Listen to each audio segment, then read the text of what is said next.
So this is our second video in this first week of 228 where we're getting into the topic of blood. And in this particular video, what we're going to talk about is hemostasis. So this is a term that's new to most people. Hemostasis means the stoppage of bleeding. So when you start bleeding, when you have a cut, something like that, and you're bleeding, hemostasis is the process that your body goes through in order to stop that bleeding. This, believe it or not, is one of the most complex, if we wanted to make it that way, one of the most complex topics in the entire anatomy and physiology series. So if you remember our 227 class, okay, and when we did muscle contraction and when we did nerve impulse conduction, it's on that level, possibly worse if we want to make it that way, and I don't want to make it that way. So here's what we're going to do. I'm going to give you kind of an overview to this topic, and we're going to go through the overview, and then we'll break it down, okay, and look at each of the steps in a little bit more detail and kind of simplify that way so that, okay, if you start feeling like you're getting bogged down into this particular topic, you can come back to this overview, remind you there's these three basic steps that are going on, and think about the topic from that particular standpoint. So hemostasis, again, stoppage of bleeding. The first thing that happens in this particular process is what's known as a vascular spasm. So if you think about a blood vessel, right? Here's a cross section of a blood vessel. It's got blood moving through the center of it. If you get a nick or a cut in a blood vessel, that blood vessel is open, and that allows blood to be able to flow out of it, and you're bleeding, right? And the very first thing that happens in order to try and stop that so that you're not losing blood is what's known as a vascular spasm. And when you have a vascular spasm, what happens is this. Reflexively, that blood vessel that's been cut is going to constrict. And just doing that in and of itself is going to decrease the diameter of the blood vessel, allow less blood, therefore, to be able to enter into the blood vessel, and that's going to limit the blood that's leaving the blood vessel. So that in and of itself, just an immediate response, is really going to slow down blood flow when you have a wound that is bleeding. The second thing that happens is we get formation of what's known as the platelet plug. So we talked about platelets or thrombocytes in our last video. They are those cells, right, cell fragments really, that are kind of floating around in the bloodstream, and I mentioned that they play this role in clotting. So we've got this blood vessel, it's been cut, we've had this constriction, this vascular spasm, but we've still got a hole, right? We've still got a hole that's in that blood vessel that is going to allow some bleeding to occur. So the next thing that happens is we get those little cell fragments, those platelets. They start collecting over that hole in the blood vessel, and they kind of form a soft Band-Aid over it, if you will. And that's going to also help, along with the vascular spasm, to slow down the bleeding. Both of those first two steps, so the vascular spasm, which happens immediately, the platelet plug formation, which happens very quickly after that, they cannot stop bleeding completely, but they're there to kind of slow down the loss of blood as much as possible while we initiate coagulation. So coagulation is where this process starts to get complicated. But basically what happens in coagulation is the blood, which is normally a liquid, right? It's normally that liquid plasma, which is mostly just water, with some cells that are dissolved in it, okay, floating around. That liquid blood actually changes into a solid. So if you've seen a blood clot, that's what's happened. That blood has coagulated, and the liquid, or the previously liquid blood, has now become a solid. So that's what coagulation is. So that's kind of the big picture. That's what I want you to keep in mind if you start getting kind of bogged down in the details of what's going on with this particular process.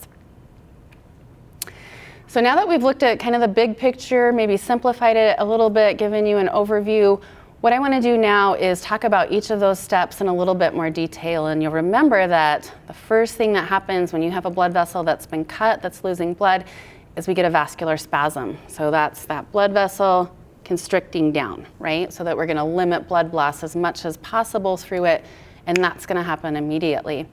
There's a few things that are actually going to trigger this. And in order to be able to talk about what triggers this, I really probably need to give you some background in blood vessel anatomy and the layers of a blood vessel wall in order to be able to understand that. So in order to understand how this vascular spasm is initiated, it's really important that you understand what a blood vessel actually looks like anatomically and the walls that make it up. So most of the blood vessels in the body have 3 layers to their wall. We have an outermost layer, okay, which I'm going to represent here in kind of this blackish color.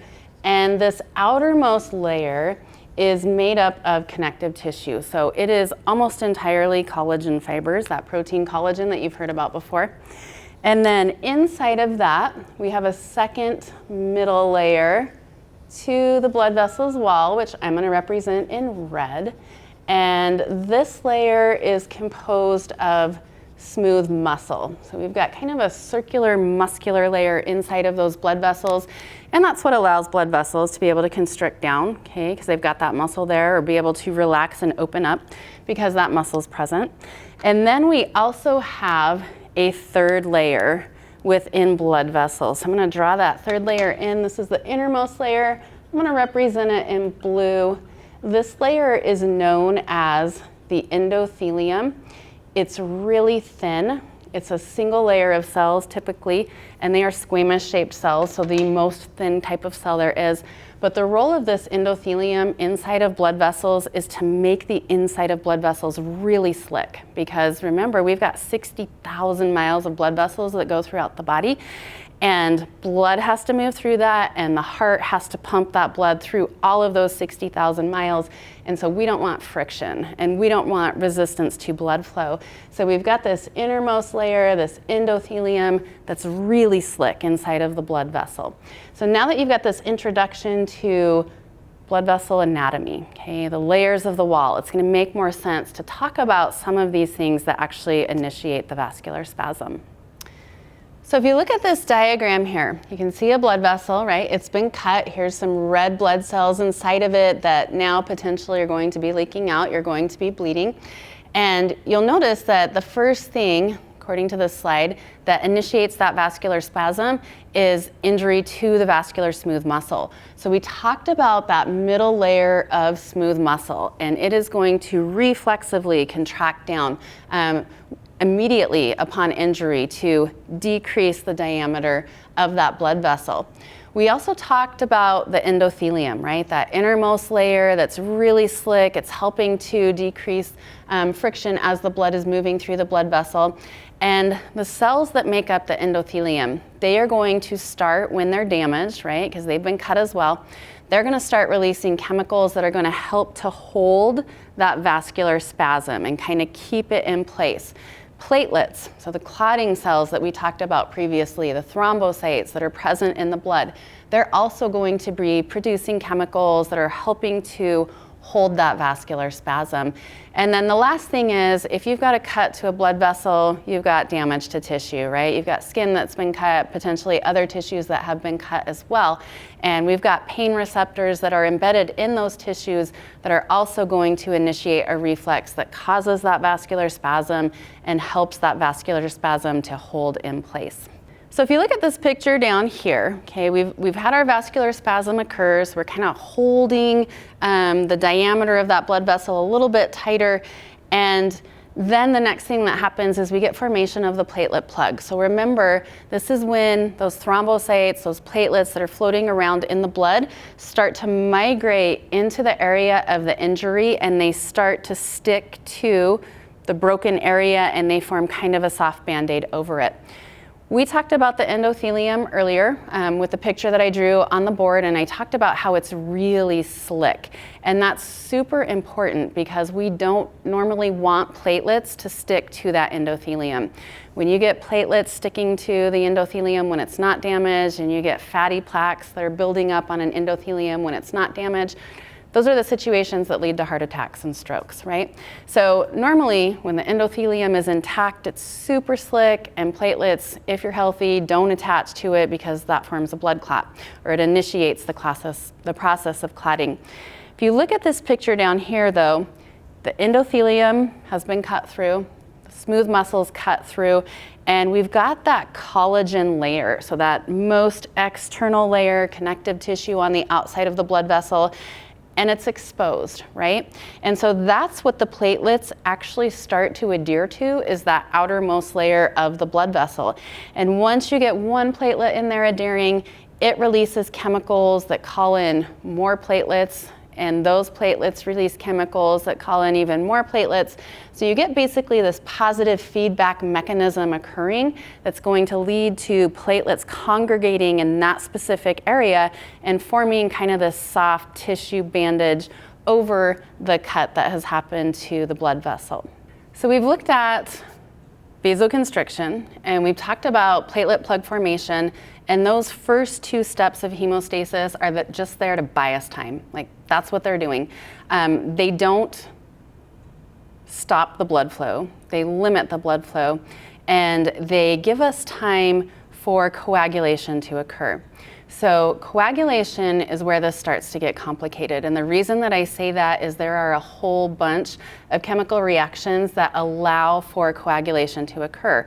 And because there's a whole bunch of them, even though they're initiated as soon as damage to a blood vessel occurs, it takes some time. It takes 30, 60 seconds for all of those chemical reactions to complete in order to change the blood from a liquid to a solid, which is what coagulation actually is.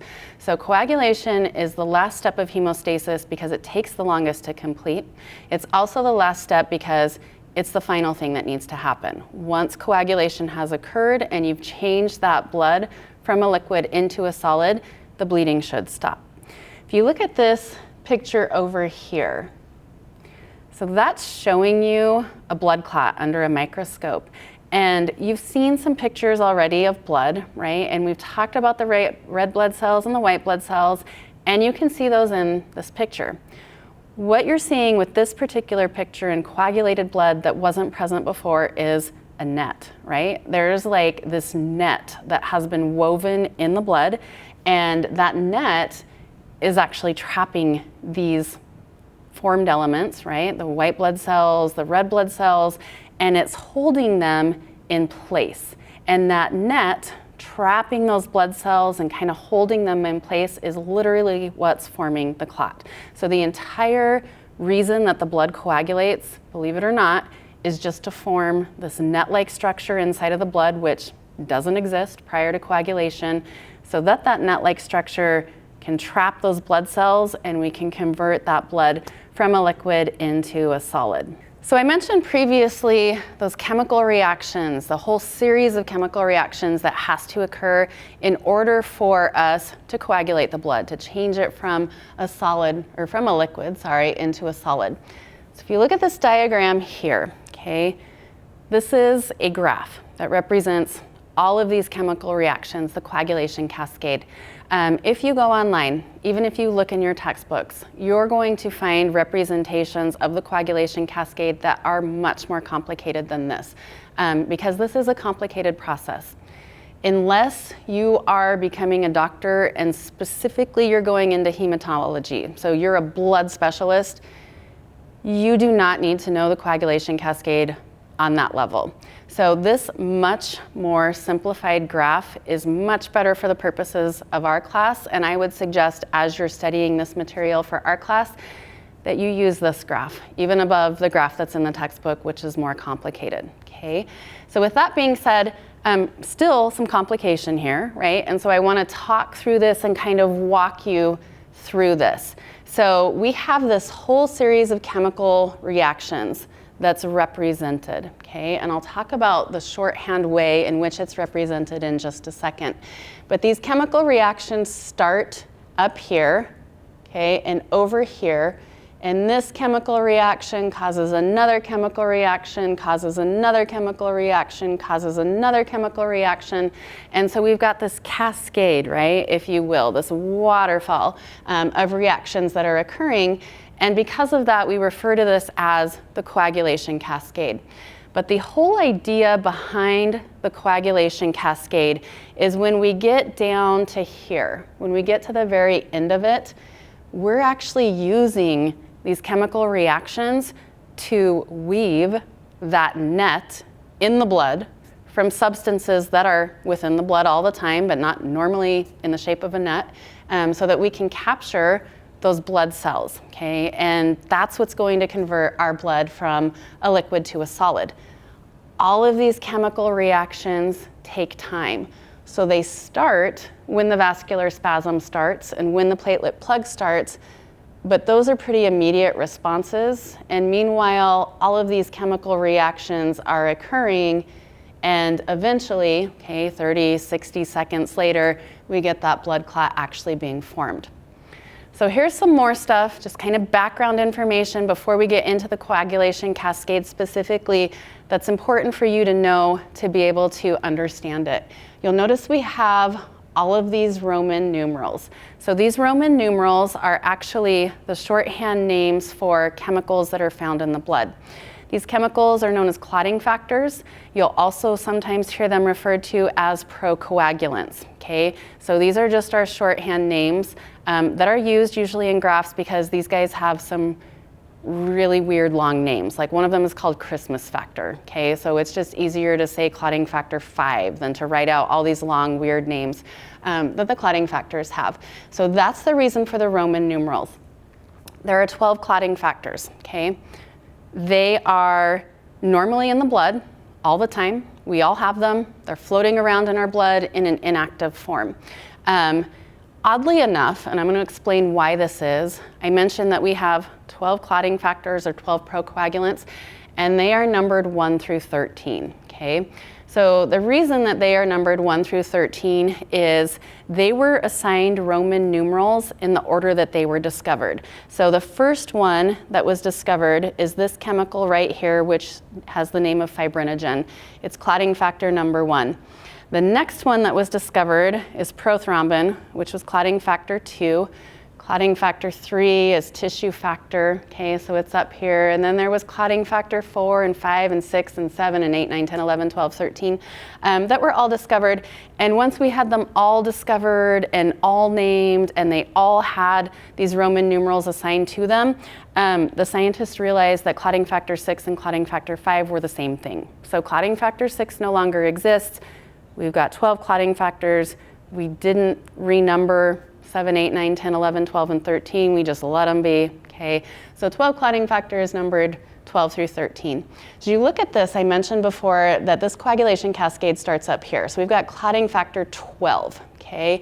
And clotting factor 12, when there's damage to a blood vessel, it physically changes that chemical in the blood and it activates it, basically. So when there's damage to a blood vessel, clotting factor 12 or procoagulant 12, this chemical that's always in the blood, converts into its active form. So then we call it 12A. A just means it's become active. When we have 12A in the blood, it converts clotting factor 11 into its active factor, okay? So it becomes activated. When 11 is activated, it converts 9, okay, into its active form. And so you're probably like, stop, why isn't this going in order, right? Like it would be really nice if it was 12, 11, 10, 9, 8, 7, 6. And that goes back to the fact that these things were named and assigned Roman numerals based on when they were discovered. So this was our 12th one discovered, this was our 11th, this was our 9th, right? They were discovered in that order, but that's not the order that they activate themselves, okay? So we get these activating 9 or 11 when it becomes active, activates 9, 9 activates 8, 8 activates 10, 10 activates 5, 5 activates 2, 2 activates 1.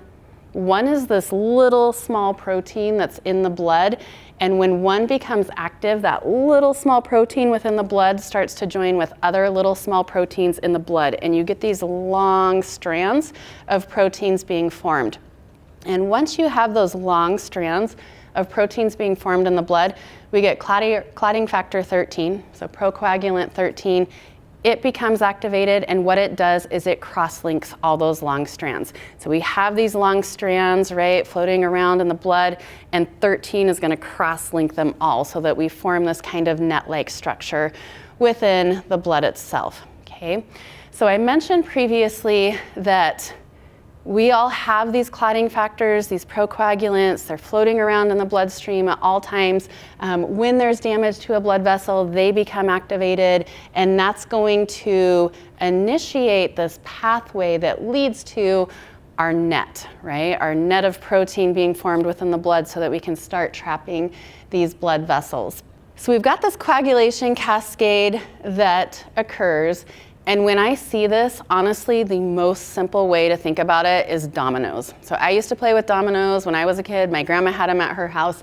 And if you've ever played with dominoes, you know you can like stack them up, right? And if you knock one down, it knocks down the next one, which knocks down the next one, which knocks down the next one.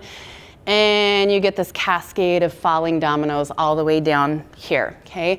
This is the exact same thing. And I think if you can think about it in that way, it can really help you, right? Like all of these chemicals are present in the blood all the time. All of these dominoes are there, but we have to activate one of them to activate the next, to activate the next, to eventually get down here to where we have this cross-linked clot. In the activity that you guys are working with for this particular folder, you are going to be looking at hemophilia, which is a condition where a person is missing one or more of these clotting factors. So very, very often it's either clotting factor 8 or it's clotting factor 9 that they are actually missing. If you can imagine this again, kind of using that domino idea. If you are a hemophiliac and you are missing clotting factor 8 and you have damage to a blood vessel, okay, 12 is going to activate, it's going to activate 11, which is going to activate 9, and now we have a missing domino, right? There's a gap. There's no 8 to activate, and that means for a hemophiliac, this coagulation cascade stops right here. They can't activate 10, which means they can't activate 5, which means they can't activate any of these, and they are not able to clot their blood for that particular reason. With this activity, another thing that you're going to be working with is looking at different snake venoms. So snake venoms, believe it or not, at least way back in the 30s, the venoms of some snakes were looked at as a treatment for hemophilia. And the reason for this is snake venoms kind of across the board do one of two things to the coagulation cascade. So some snake venoms are activators of the coagulation cascade. And what that means is they are an activator of one of these procoagulants. So you're going to be working with a snake specifically in this activity that's a factor 5 activator, okay? So if you think about a snake that is a factor 5 activator, you get bit by that snake, it puts that venom into your body, okay? You don't need any of this. That's actually like hitting this domino, which is gonna make these other dominoes fall, and you're gonna get a clot forming, right? And you're gonna get a clot forming extremely rapidly because you started the process down here as opposed to up here. If you haven't before, I would suggest going to YouTube and looking at some of the videos of what snake venom does to blood and test tubes. It's like immediate chunky coagulation because of that, okay? There are other snakes that have venoms that actually inhibit a factor in the coagulation cascade. So you're gonna be looking, for example, at spitting cobras, which inhibit, I believe, factor 3. That's tissue factor here. What that means is it prevents factor 3 from being able to become active. If you cannot activate a clotting factor because it's inhibited by a snake venom that has been introduced into your body, now you can't get clotting to occur, right? It's just like removing that clotting factor from this equation, and you're never gonna get a clot forming, and you're probably going to have some bleeding issues because this venom is causing this particular situation all throughout your body. So you're gonna be working with those two things, right? Snake bites, hemophilia, looking at how they affect this coagulation cascade in the activity that you're doing this week. And that, in a nutshell, is the coagulation cascade and the process of hemostasis.